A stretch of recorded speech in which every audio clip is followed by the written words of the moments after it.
संविधान के शब्द, जो संविधान का शब्द है मैं वो बता रहा हूं। संविधान के अनुच्छेद 111 के अनुसार जब कोई विधेयक राष्ट्रपति के पास दोनों सदनों से पारित होकर, इस चीज को ध्यान रखेंगे, मैं जब आगे बताऊंगा तो समझना होगा, तब वह यानी कि राष्ट्रपति घोषित करेगा कि वह विधेयकों पर अनुमति देता है या रोकता है। अब यहाँ पर यदि अनुमति दे दिए तो वो कानून बन जाएगा। राष्ट्रपति जी यदि अनुमति दे दिए तो वह कानून बन जाएगा। बात समझ रहे हैं? राष्ट्रपति जी ने किसी भी सदन के द्वारा पारित विधेयकों पर अनुमति दे दी तो कानून बन जाएगा, नहीं दिए कानून नहीं बनेगा। बात समझ रहे हैं? चलिए आइए, यदि वह अनुमति देता है तब वह विधेयक कानून बन जाता है, क्योंकि हमने इसको जोड़ा। बात समझिए, जोड़ा। अब यहाँ पर एक शब्द है पारित होकर।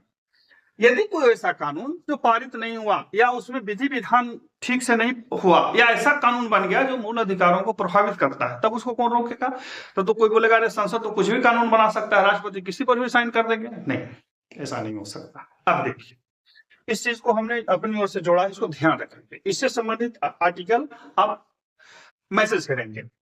भारत का सर्वोच्च न्यायालय किसी भी कानून को संवैधानिकता या मूल अधिकार के उल्लंघन के मामले में जांच कर उन्हें प्रभावित कर सकता है। यह शब्द भारत का सर्वोच्च न्यायालय, कौन? सर्वोच्च न्यायालय, क्योंकि संसदीय कानून है सर्वोच्च न्यायालय। सर्वोच्च न्यायालय किसी भी कानून को संवैधानिकता या मूल अधिकार के उल्लंघन के मामले में जांच कर उन्हें प्रभावित कर सकता है। यहाँ पे हमने शब्द लिखा प्रभावित कर सकता है। यदि कोई कानून संवैधानिकता के आधार पर सही नहीं है, का कानून वहां लागू नहीं है, तो उसे गैर संवैधानिक घोषित कर देगा और एक पावर सुप्रीम कोर्ट के पास है। दूसरा, यदि कोई कानून बना है जो मूल अधिकारों को प्रभावित करता है तो उस कानून को वह वहां तक शून्य कर देगा जहां तक वह मूल अधिकारों को प्रभावित करता है।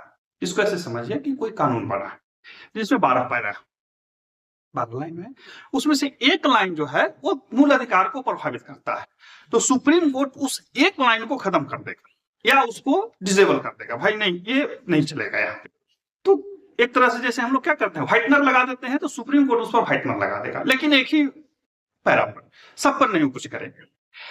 परंतु यदि कोई कानून ऐसा बना जो संवैधानिकता के विरुद्ध हो गया, हमारे संविधान के मूल भावना के विरुद्ध हो गया, या एक सुप्रीम कोर्ट को यह समझ में आ गया कि नहीं, इस कानून को बनाने में निश्चित नियमों का पालन नहीं किया गया है, या यह जो कानून बना वह उन मानकों पर खड़ा नहीं उतरता है जिन मानकों पर संविधान खड़ा है या जिन मानकों के लिए संविधान बनाया गया है, तो संवैधानिकता के आधार पर उस पूरे कानून को सुप्रीम कोर्ट रद्द कर दे सकता है। सोचिए सुप्रीम कोर्ट के पास कितना पावर है।